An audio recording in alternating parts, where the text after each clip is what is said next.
Roll Up, where we cover the latest in state and federal legalization topics and cannabis news headlines. This week, the University of Chicago published a new study which found that extreme doses of CBD can prevent the spread and infection of COVID 19. One of the largest companies, Amazon, endorsed a federal legalization measure led by Republican South Carolina Representative Nancy Mace. New York revealed the 600 plus localities that wish to decline cannabis use. Meanwhile, the new governor of New York, Kathy Hochul, will be battling legal action surrounding her and her administration's recent involvement in MedMen's retail sale. While working with music industry legends such as Snoop Dogg, Pink, Nas, and more, brings his legal battle into the spotlight. And now, here are your hosts, John Bond and Jared Duggins. Hey there. Happy Friday. And well, everyone might be noticing that John Bond looks a little different this week. And we've got a special guest. So this week we had, cannabis industry is by the seat of your pants sometimes. John had to be on a flight. So we had a couple little, last minute changes. But what we missed in a co-host, we picked up in a special guest, and I really wanted to say thank you to Claudio Miranda for joining us so last minute. Claudio is a friend and a partner of mine. He is from Guild Extracts and Guild Enterprises. He's been a long part of their team as the CEO and Chief Marketing Officer for quite some time, and is a long time cannabis executive. And yeah, really happy to have him here to talk about these issues this week. So Claudio, thanks for joining. Hey, thank you, man. Happy to join. Yeah. Well, how goes it up in the Bay right now? Just want to check in real quick. Awesome. See how you doing? Well, it's a beautiful sunny day here in the Bay Area, and all is well, all things considering. Nice.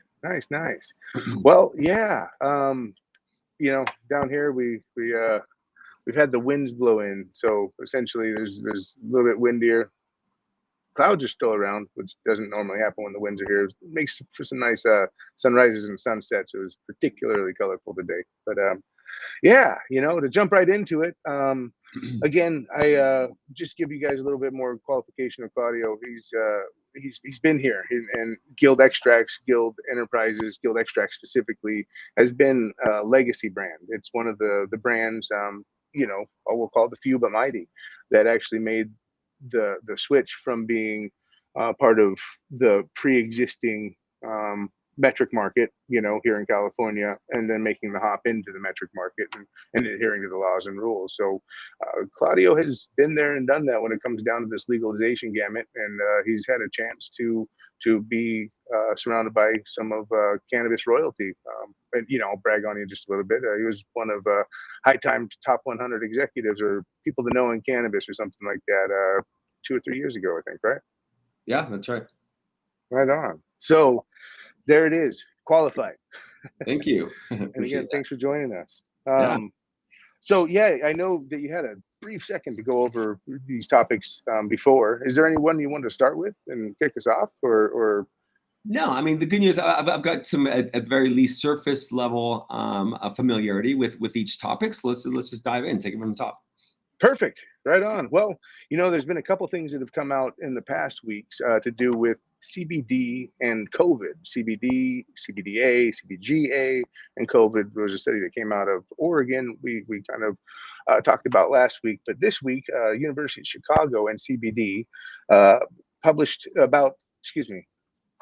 a study about CBD in an interdisciplinary team of researchers that basically said large amounts of cannabidiol, CBD, can prevent infection by SARS-CoV-2 with mice and human cells. However, consumers should know that dosage required is highly pure and significant, not typically found in dispensaries or online. A 150-pound person would need 5,440 milligrams of CBD, so about 5.4 grams. And some firms sell 10,000 milligrams or less than 2 doses for $250. So they're saying that someone would have to ingest 5.4 milligrams of CBD, and that still leaves a little bit of questions, right? We both know extractions pretty well, but out of the two of us, I'd say that you're part of a team that knows them really well. So when they're talking about high potency, do you think they're talking about tinctures, or do you think they're talking about isolates or distillate in that regard? Yeah, I think they're mainly referring to isolates, and from what I read in the studies, we're looking at CBDA and CBGA, which as we know are the acidic kind of precursors to CBD and CBG, in the same way that THCA is the precursor to THC. And Right. these are kind of the compounds as we find them naturally in the plant, in their acidic state, so to speak, before they decarb into the compounds that we're most familiar with.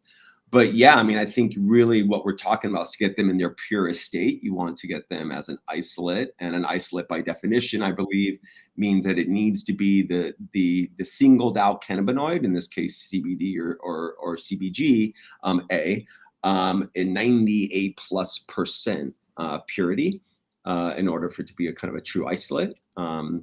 So yeah, which is interesting because as you know, with guild extracts, we've been kind of known, among other things, of being kind of a isolation scientists and pioneering with among others THCA and kind of commercializing that in the market. So yeah, Right. We what is there? Process patent that you guys hold on the extraction there and the that is recrystallization correct. thereof. Correct. We've been granted a federal patent on our isolation of THCA and also as a byproduct HTE. And so yeah, happy to kind of talk about that. But certainly getting back to kind of the topic at hand. Yeah, happy to kind of chime in on that. Because I think what we're finding is as the body gets infected with COVID. Just like with anything else, and as we all know, the science surrounding cannabis is still very early stage. I think there's been some rapid development there. Just a little bit of a caveat on my end. At Guild Extracts, I'm mainly focused on the business side. I've kind of worked on developing the brand strategy and among other things. I wish I had some of my colleagues here that are a little bit more on the science side of Guild Extracts, because they can expound at length on this topic. But yeah, look, I mean, I think what we're talking about here is how cannabinoids bind to and CB2 receptors in the brain.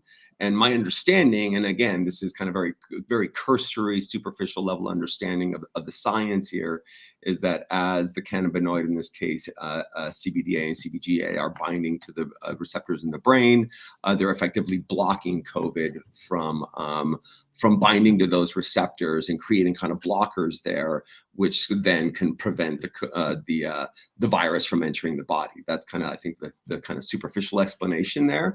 And we found that cannabinoids in general seem to be effective in many ways in that regard. So that's, I think, the kind of basic thing to understand about why that's important. And to your original question, well, how much of that CBD or CBG do you need to be ingesting to effectively block enough receptors where it's creating that shield from coronavirus kind of entering into the body? Yeah. Well, it'll be interesting to see, and as more of these research oriented studies come up as far as CBD and CBGA and that kind of stuff, it'll be interesting to see how the science prevails there, because the ECS was basically just found in 1996 by Dr. Michelin there, and we've had a relatively very short period of time and almost a non-existent time period when it comes down to legal studies going on. Israel still leading the way with that, but it'll be interesting to see.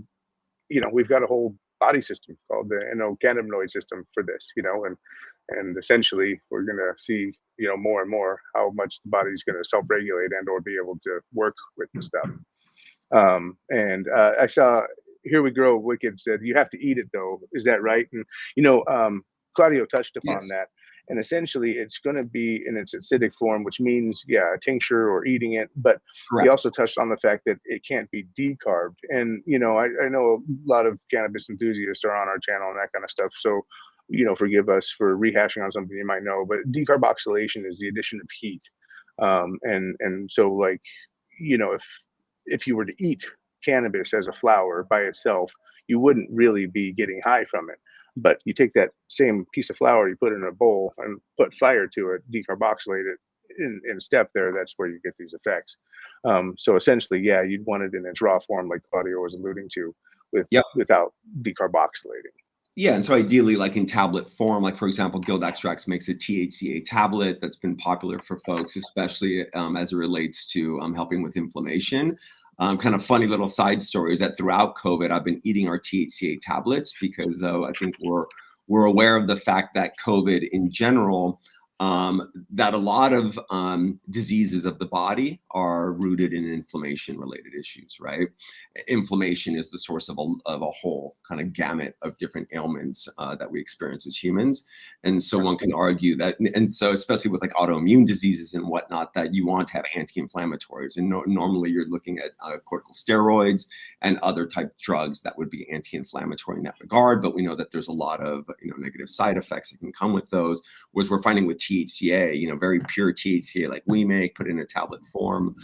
We found, for myself and for a lot of other people that have kind of used it for these purposes, very powerful anti-inflammatory. We've done a lot of studies with UC Irvine on kind of researching the medical benefits, therapeutic utility of THCA, and how now we have CBD and CBG. Now we're getting into all the minor cannabinoids and seeing their efficacy. But I think a lot of the mechanics at work are the same with them. Obviously, there's a lot of differences between how different cannabinoids map to the body, what effects that they have. And so it should come as no surprise for those of us who have been looking at working with THCA and seeing its these powerful anti-inflammatory effects, and seeing how that can help with a whole kind of host of medical issues that now we're seeing other cannabinoids, and as we all know with CBD, for example, and now we're seeing with COVID. That should come as no surprise that its efficacy would be realized in this use case. So I'm excited to see that, I think, as we all are. And again, we're at the very early stages of the science there. So things like the dosage and all those things can easily be worked out, right? It's really, we're really excited to see that cannabis research develop.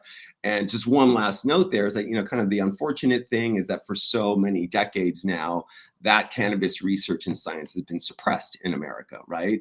You mentioned Israel, and so they've really let, at universities there, they've kind of run aggressively with doing that research because the government's essentially sanctioning that and allowing that research. Where here in America, we're starting to see that over kind of recent years, but for the vast history of us working with that, with cannabis in the United States, it's been suppressed. We've basically been in the dark ages of cannabis science, and what we're experiencing right now is a renaissance in cannabis science. So it's exciting to see us go kind of, if you use that analogy of the dark ages going into the Renaissance around the 13th, 14th century in our history, we're going through that stage in our history now with cannabis science.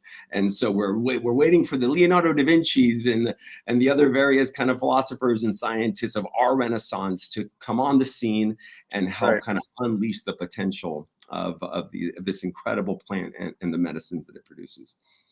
Absolutely. Well, and that's, the point of the weekly roll up and that kind of stuff is for us to touch upon what's happening and how it alludes to what's the traction for federal legalization and what's going to be going on.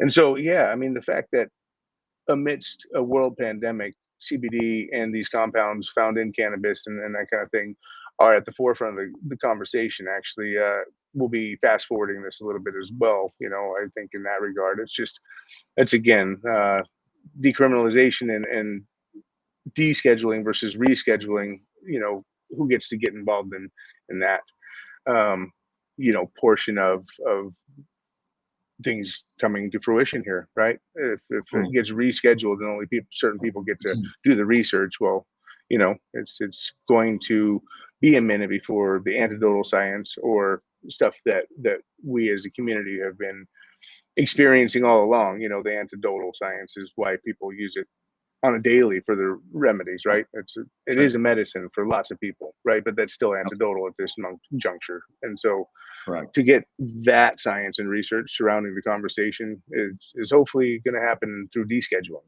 and letting all sorts of people present different scenarios. Yeah, that's going to be a catalyst for sure.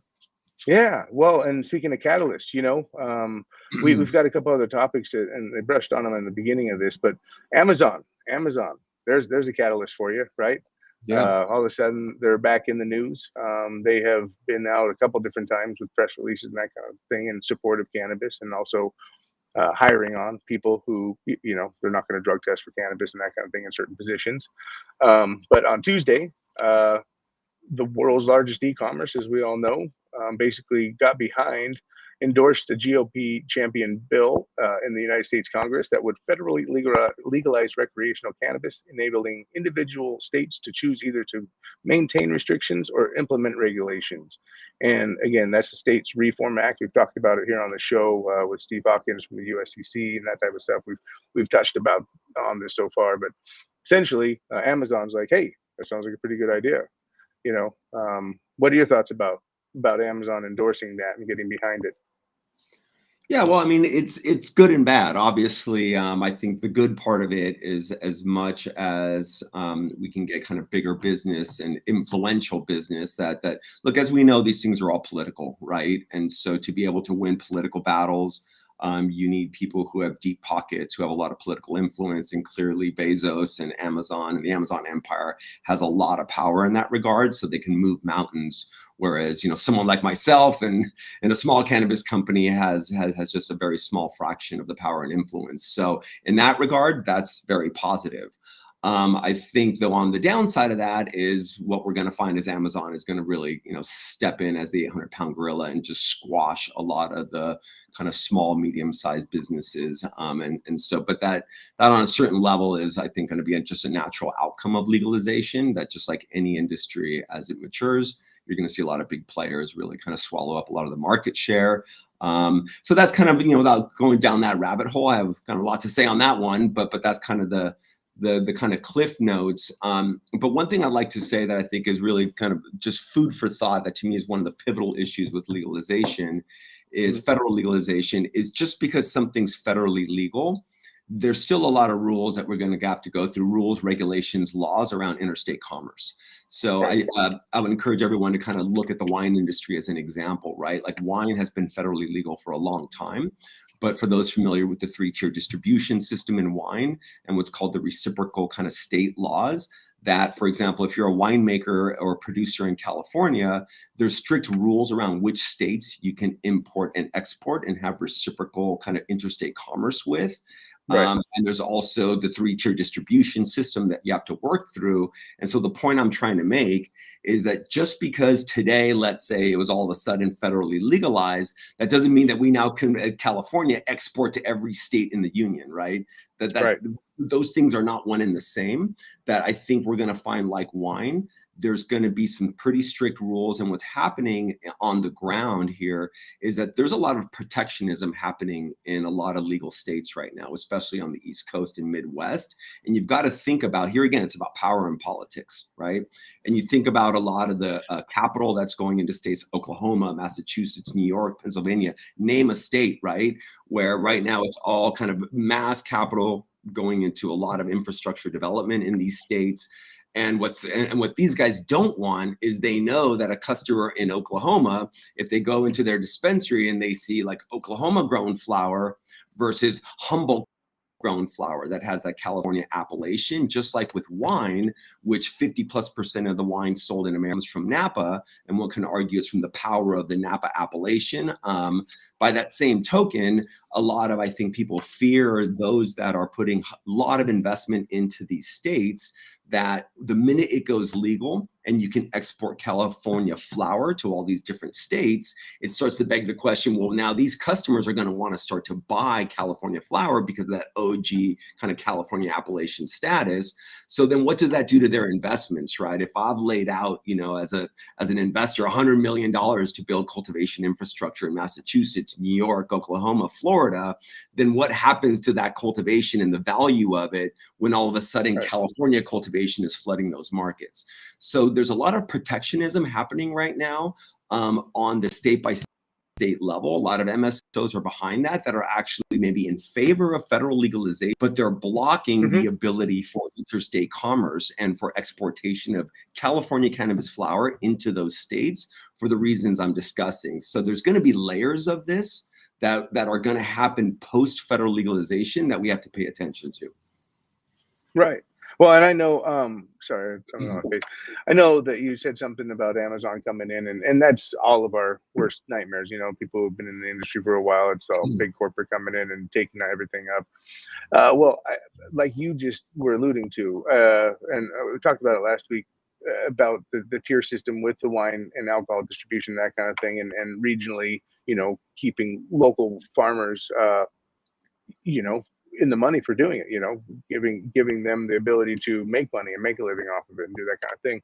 So, like you said, protectionism, but that's where I see Amazon, I think, is just cutting some red tape for themselves right now. The illicit market is shipped across America in boxes, whether it's UPS, Amazon, well, not Amazon because it doesn't come from companies except for the CBD companies, and the ambiguity between Delta 8, Delta 9 produced from CBD, HHQ or HHC, and all these different things that are now being shipped across country via companies, that actually claim they're safe and legal and that kind of stuff.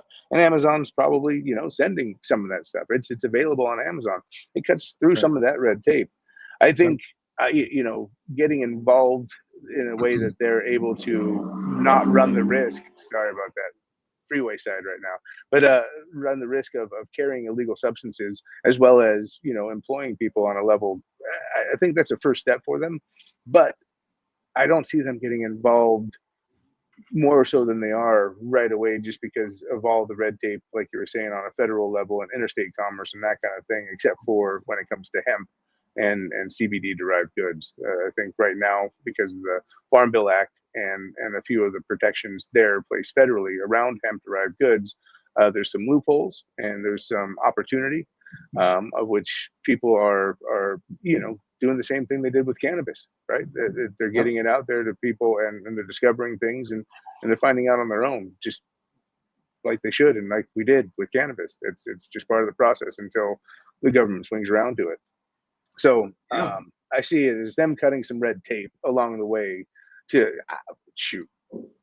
Uh, if they were involved in the next 10 years, it would really surprise me. But I've been surprised before, and we've been at this for a long time. So, well, the thing to remember too with Amazon, look, they have a very diversified business model, right? Many revenue streams, many lines of business, right? And so part of it, right? Like historically, it was just they're just a marketplace, so they're not producing any products. It's all other kind of manufacturers and retailers that are on their platform, right? But at the end of the day, it's the distributed fulfillment and kind of system that I think is really one key thing of importance here.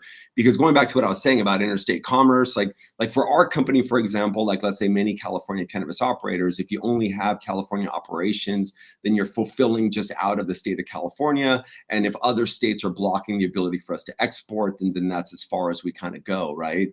Whereas Amazon has a distributed fulfillment network, right? So they got fulfillment centers all over the country. So at the end of the day, so they can be selling flower through their network of retailers and manufacturers and reaching kind of every consumer. And of course, that's how they're making money. They're getting their cut of all those transactions across the board. So no matter how this kind of shakes out, they make money, right? And that's the whole thing. And that's another thing that why Amazon is so powerful is I've been in e-commerce in my lifetime. And if I'm shipping something from my warehouse in California, or maybe I have two fulfillment centers, in one of my last companies, I had one in California, one in Florida. I'm never going to be able to beat Amazon that has fulfillment centers, again, distributed throughout the nation, because their point A to point A to point B from fulfillment center to customer is always going to be a lot shorter than mine. And a lot of the cost of doing business is in that kind of last mile fulfillment. So for them, they're going to have that distributed network. They're going to be able to fulfill cannabis orders across all the states where it's legal to do that. And I think they're going to be able to outcompete people just by virtue of that network, whereas people like myself will just be trying to fulfill out of one, let's say, hub or two. And it's really hard to compete because my last mile is going to be like 2,000 miles versus they have a true last mile, and the cost difference there is substantial. Oh, I think the industry might, have a little say on it. It's sales are paramount right now, and the taxes have everybody scrambling to get sales and the paying account. So who's to say that people wouldn't sell to Amazon? But I think that's pretty far off. I like Donkey Limit brought up. He said, I mean, how did Amazon groceries go? Not a worry. Yeah. You know, I don't remember ever getting groceries from Amazon myself over here. We've been Instacart enthusiasts, and they're just coming from our local Albertsons there. So I'm not sure. But yeah, you know, You can easily acquire Instacart with the blink of an eye, right? right. Absolutely. But it's stuff like what we're talking about. The next thing that we have up here is New York, right? New York itself just had that sign-on period, kind of like California did, to allow for regulations and the cities to set up and accept it or deny it. And there was over 600 municipalities in New York, 600 localities, as they stated it, that chose not to participate in the state's medical program. Um, you know, just because 70% of America in the latest polls approves of cannabis use doesn't mean the antiquated politics or local authorities want to see it change. You know, it doesn't mean they're not the part of the 30%. And it seems like some places just it's not on their agenda still yet. So within that, going back to Amazon and the whole federal legalization thing, it's like there's a lot of people who stand in the way. That's where I guess the States Act, right, which they got behind, allowing people to opt in and opt out, makes it less of a hurdle, I guess, if that's the way it gets adopted. Which, wow, would be a big deal. Yeah, well, I think this really goes back to the whole federal legalization point that just because you legalize something, if you're going to give the state, if you're going to give the state, the county, the city, the right to ban cannabis, and a lot of cities decide to do that, then federal legalization doesn't quite have the same meaning that a lot of people think it does. That, oh my God, now I can buy Right. it coast to coast in every state and every city. Look, and we've dealt with that problem here in California, that we have what is it? I think 2/3 of the state, if I have my statistic right, 2/3 of the state does not allow cannabis as far as cities that have a moratorium Right. or a ban on cannabis, right? And so just because California is legal doesn't mean that now I can go into every city and county across California and buy at a dispensary. In fact, it's only 1/3 that I can go into. And we Right. know that with delivery services has been a big issue of contention, because then my delivery service is in a legal city, but I'm delivering it to a customer in an illegal, so to speak, city, right? And Right. so it'll be interesting to see how New York works out those rules. But I find that very interesting, because just because it's the will of the voters to say we want this legal, and it's maybe the will on the federal level to say we want this legal, or on the state level we want this legal, so long as you give autonomy to the city to decide whether they want to block it or not, we're going to continue to see these power struggles happen. And Right. so again, just because something's legal in New York or federally doesn't mean that now it's kind of carte blanche, like we can just start to sell weed anywhere. There's still a lot of steps involved in the process. Well, and you bring up a good point. And in fact, with the act that was just basically supported by Amazon, it glosses over a few of the points that are here at the back of our conversation here, and a couple of the most important points. And that's about the people who are still in prison for this over plant-only offenses. And we did a little short on it, but the original video was put out um, by Perfect Union. Perfect Union put out a video, and it involved a gentleman that we know from our side of things, Weldon Angelos, who was kind of a big deal early 2000s. Went to prison after getting selling cannabis to an undercover a few times, like $900 worth of cannabis, like 3 times, and they had him lined up for life. He was pardoned by he was pardoned by President Obama originally, and then I can't remember who the last. He was fully pardoned by President Trump in 2020, and since then he's been really making it part of his journey to get everybody out, of prison before all this stuff happens. And when it boils down to it, this is where some of that bipartisan, or not bipartisan, but partisan discussion comes. Is as far as there's people in prison still, and really they shouldn't be in there if we're going to allow for banks to provide safety for other people doing it.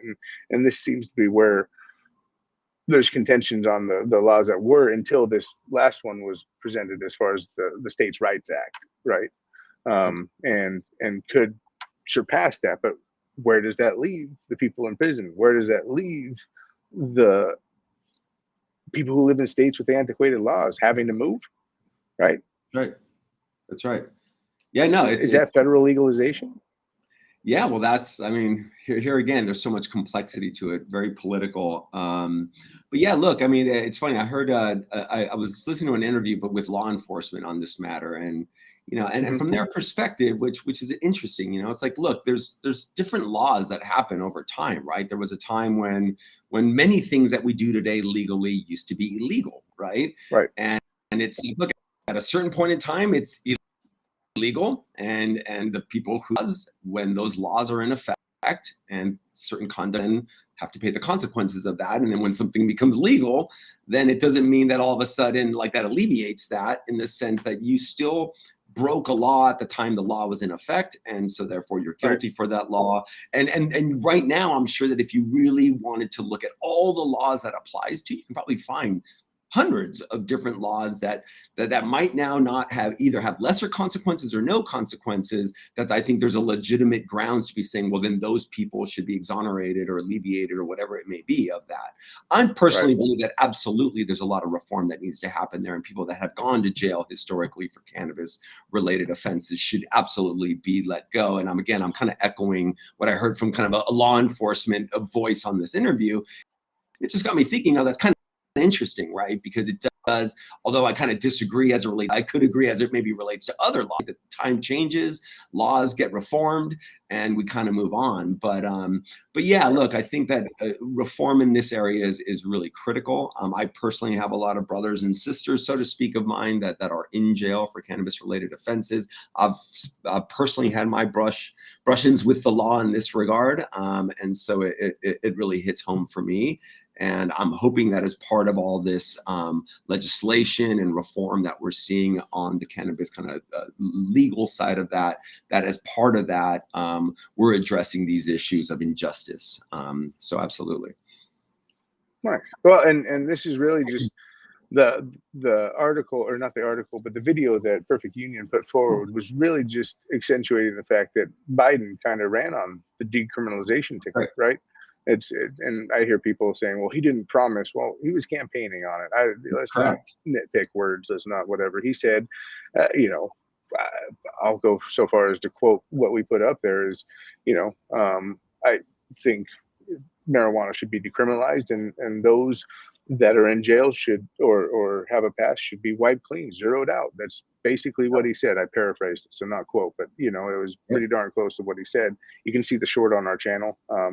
We'll throw up another video of it and promote what Perfect Union put out there. But essentially, it's Kayla made a point over here in the comments about Biden's ratings are so low. Couldn't see him not signing off if they got to pass the House and Senate, and that's kind of the danger of it, right? He has a past of not passing anything cannabis, but all of a sudden there might be something that gets there, and it might not be what everybody wants, but all of a sudden it's what the House and Senate have put together for us, right? And then it gets passed. Really, again, that would be somewhat of an atrocity unless the same day those who are in jail for plant only offenses were set free, like literally, and absolutely. So again, this due process type thing it's painful, it's slow, but there's a few things that have to get done along the way to make sure that it's fair to those that are facing life and unjust sentences for it, right? Definitely. Yeah. Yeah. And I would agree. Look, it's super unfortunate that Biden has not fulfilled his campaign promises. I mean, generally speaking, we know that that's quite common with just about any elected official, right? Lots of promises as they're trying to get elected. Once they get elected, lots of unfulfilled promises. This hits home particularly hard for our community to see that for those that voted for Biden, it's really painful to see that, yes, he did, make certain assertions in that regard, and to see him look, I mean, this is the first year of his presidency, so we'll see what happens here, but it doesn't seem to be moving in the right direction as it relates to him. So it's unfortunate. You got to wonder to what degree is that, Kamala Harris and what that discussion is there, and what if her influence is going on there. So I'd love to kind of know a little bit more what's happening behind the scenes on that. But I think we're all hoping that he will make good on those promises. Yeah, well, it's nice to see it in the news and people pressing on it. Whenever we see something come up in that regard, and we try to get it out there into the community, and it goes viral. It seems that there's a pretty decent support for it, Yep. and really understanding that people are still wrongfully imprisoned is something of an atrocity, right? So, Yep. um,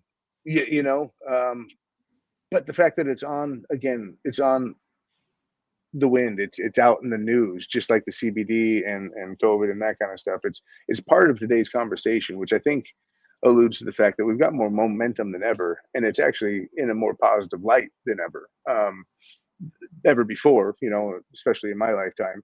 Of which, again, the last story that we added actually involves a federal regulator, Rodney Hood, who basically says marijuana legalization is not a question of if, but when.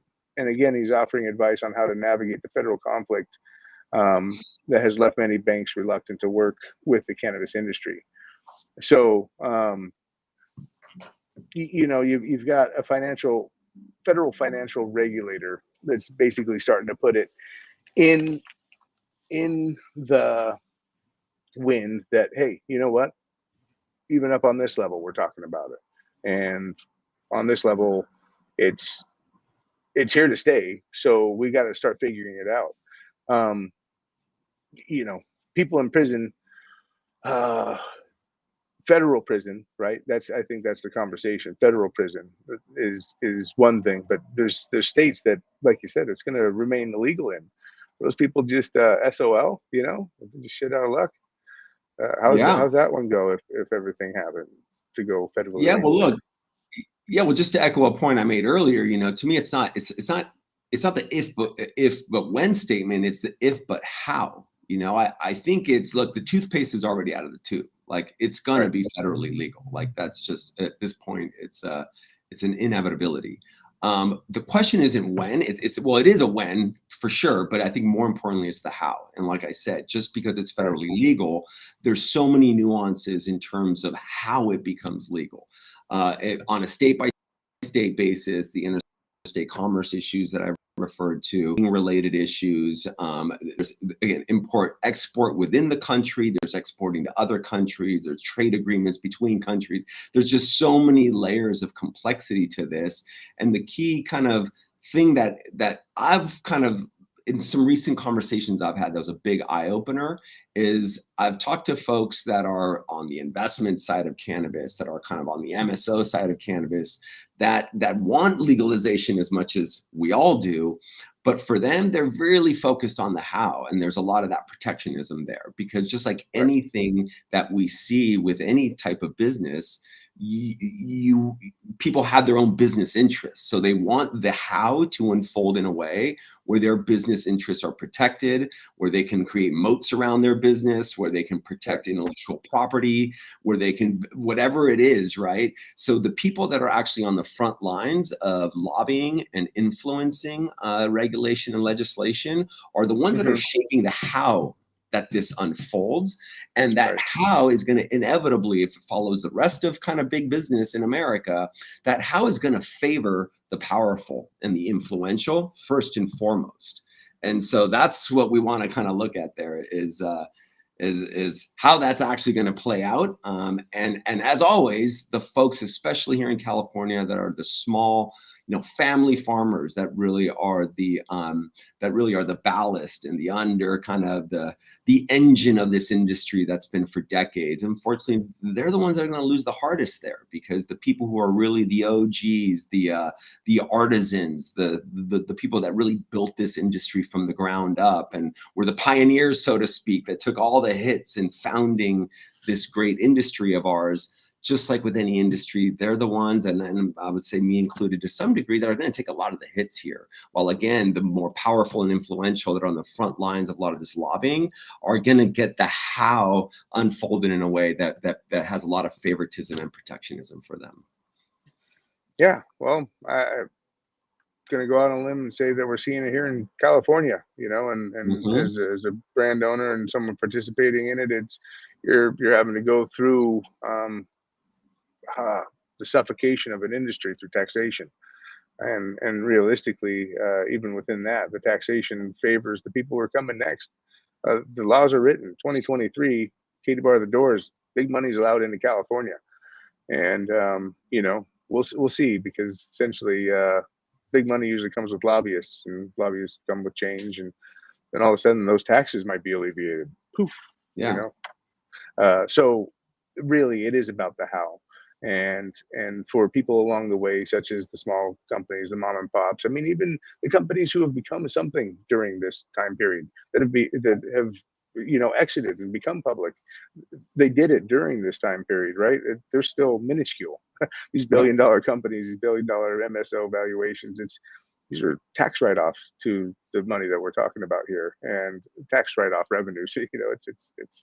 It's ridiculous. So again, the how is what this conversation, the weekly roll-up's about, right? It's like, along the way, the people who started the industry, the people who have been persecuted the most, the people who have, they can't be forgotten just because everyone wants to smoke some cannabis. And really, it's tough to talk about it in ways like, I don't feel like cannabis is legal already, because, Claudio, you and I have lived in a state where we get to smoke weed all over the place, right? Yep. Cannabis is readily available, even though it's only in 2/3 of the state. Hey, most of the people only live in 2/3 of the state, or excuse me, 1/3 of the state anyway, right? A lot of Yep. mountains and that kind of stuff, but it's here and legal for us. So I don't know that we've felt, what other states that don't have legalization in any shape or form or fashion have felt for quite some time. And that's why it's important that it stays, on the forefront of the conversation, especially for the people who are doing something with it. And so I thank you for joining on today and talking about these topics here, because yeah, it's important to know how it's affecting, right? It's as California stands its ground. I know as for the analytics and the numbers, we're really taking a hit. A lot of the brands here are taking a hit. How are you being affected by this, and what do you think, federal legalization would mean to a brand like Guild? And not Yeah. to put you on the spot or anything, but Oh no, sure, sure. Well, look, I think it's hard pressed these days to find a California brand that isn't getting hit. So yeah, I mean, we're not a hits on a kind of on a market level. We've just been seeing across the market a lot of declines in sales on the brand level, per product category, at the retail sales. There's certainly outliers to that, but I think the overarching trend right now is that it's a tough industry right now in California. We can go right, on at length as to what some of the causal factors are there. But yeah, it's been tough. And so for us, as you mentioned at the outset, we are kind of a legacy brand coming from the Prop 215 days. And so we've been through a lot. I think this might be like our 7th year here going of just running the brand. And so the fact that we're alive and we're putting products in market, we have to count our blessings there, because a lot of good friends and colleagues that are really strong entrepreneurs that have the right intentions and their hearts in the right place have lost the battle, because the counter currents are so strong, and there's just so many landmines on the field right now. right. Just the fact that we're in the game, we're putting products in market, makes me feel incredibly grateful and fortunate. And so in that regard, I have a lot of blessings, to be thankful for. Yeah. But it's not without saying that it's every day it's a freaking grind in this industry. So every day we just got to kind of wake up and dust ourselves off and climb a new mountain. And I don't see that ending anytime soon. Right. Well, I mean, federal legalization being one thing, decriminalization and safe banking being another. Um, let's say federal legalization happens tomorrow. So there's a stroke of a pen, something kicks into place, and before the 2022 elections, something happens. How do you think that affects these different markets? You were talking about it a little bit earlier. You're touching on it, and all the Yeah. different infrastructures that have been put into place. Do you think the states will be able to preserve those markets, or do you think that everything that's been done so far would kind of crumble and go into more of like a free for all? Yeah, no, I mean, well, it's a very complex thing, to opine about. There's just so many factors involved. But right, the comment I made earlier about California and the fact that we have this appellation status, like Napa Valley appellation, like Sonoma County appellation, that Right. marketing benefit drives the 50% of plus of sales in America. That's very powerful, and I think in California, cannabis will have the same. But there's a lot to happen there, right? That's one thing I think that Gavin Newsom, along with what he's done cannabis wise, I've been happy to see him really focus on that appellation, the need to develop those appellations and kind of strengthening them so that they could be leveraged for marketing purposes. So that you put Humboldt grown, Mendocino grown, and that then gives those legacy growers the opportunity then to sell into other markets and play on those strengths. I think that will go a long way. Now, the thing that differs from wine in this regard is genetics, right? So one can argue that if I have a farm, if I have an indoor grow in Oklahoma, but I have fire genetics that I got from some of the leading geneticists in, let's say, the country or the world, or from California, then genetics also has a lot of that marketing value and drive. A lot of people will opine that genetics will be driving a lot of the opportunity and I think the competitiveness, especially kind of in flower and concentrates in the future. So it's going to be a combination of genetics and this appellation status, but because cannabis has that genetic kind of factor, I think it's going to be. I don't think we're going to see California cannabis dominate nationwide sales in the way that we've seen wine, because again, if you're growing those fire genetics and indoor grow, and plus we have indoor grows as well in cannabis that wine doesn't have. So the Right. combination of indoor and genetics, and that indoor plus genetics tends to lead to the AAA product. The fact that Yep. you'll be able to do that anywhere in the world, it doesn't matter what state you're in. I think consumers will always be driven to buying that product. So for those of us here in California, it'll be interesting to see how those dynamics play out. Right. And yeah, so that's just kind of one just tip of the iceberg discussion point there, but there's a Yeah. lot more that we can talk about on that subject. It seems to me that, and really, and we'll have people weigh in. We'll put out a questionnaire on the network and see whatever. But decriminalization seems like one of the best routes right now, right? Decriminalization 100%. and safe banking, and then getting the act together. Otherwise, we end up with something like a Prop 64 here in California, and it's not, it's not right enough, right? That's And right. yeah, so realistically, yeah, I really like your point of view on that, because ultimately, like you said, is indoor mixed light greenhouse, that kind of thing. It's doable in other places besides California, and that'll produce what people want based upon the genetics being available. You don't have to go up to Humboldt to get full sun, and people will argue that full sun and outdoor grown and done the right way is some of the best in the world. And opinions matter, right? People will go for miles, but really it won't dominate the local markets, right? Because if someone from Arizona can throw up a greenhouse, or someone from Kentucky can figure out their climate and grow genetics that are great there, or Hawaii even, right? Different That's right. places like that, they're the local producers are going to win. And so, yeah, it's Yeah, well, look, I mean, just to pull additional thoughts on that, and that's the key thing when we talk about appellations, right? We're talking about terroir, right? And that's what makes wine so important, right? That's the reason why great wine comes from very small parts of the world, because of the terroir factor. And that's what Humboldt has. right, That's what Mendocino has, that, for example, Salinas doesn't have as well, or Santa Barbara doesn't have as well, or Oklahoma or Massachusetts, or wherever for that matter, right? In Humboldt and Mendocino, you have a very unique terroir. And in wine, for example, when you define terroir, you're looking at soil composition, you're looking at right, altitude, you're looking at orientation, you're looking at a lot of different factors that play into the end product, right? So as a culture of connoisseurship continues to develop in cannabis, and people are going mhm, to be able to get a jar of flower from Humboldt, smoke that, and can taste the terroir. I can taste, dude.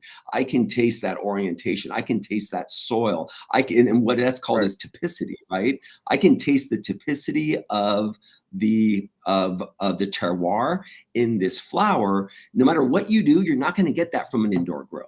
Right. So the key question now, here's the thing is that, like, so you have your Budweisers, and Budweisers is just, it's like McDonald's, right? Doesn't matter where you go in the world, you're going to get the same hamburger, the same Budweiser wherever you go. And at the end of the day, that's where the volume's at, right? That's where the revenue volume's at. So I think what we're talking about here is revenue volume will come from the McDonald's cheeseburger and the Budweiser, that no matter where it's grown, if you can do it the most cost efficiently and economically, then that's going to kind of eat up the kind of market share of revenue opportunity in this industry. But then you're going to have the connoisseurship, the boutique, the terroir, everything that I'm talking about there, the genetics.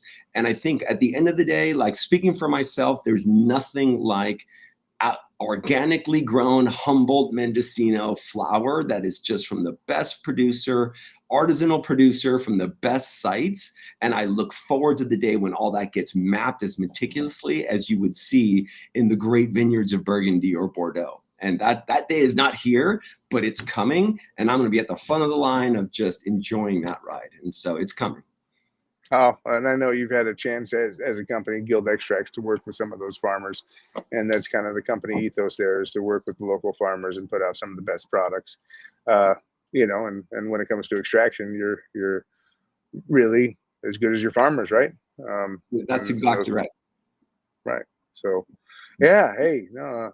Thank you for weighing in on all these subjects. It's you know, it's here at Trichomes, we like to stay center of the aisle and then talk about both sides of it, and what's really what the landscape really is looking like, regardless of political stance. It's like, hey, every day something new's put out, and whether that's on the state level or on a federal level, you got to figure out whether it's just lip service, you know, which, you know, got the 2022 elections coming up, and then you've got this human debate going on as far as decriminalizing and keeping people out of prison go forward.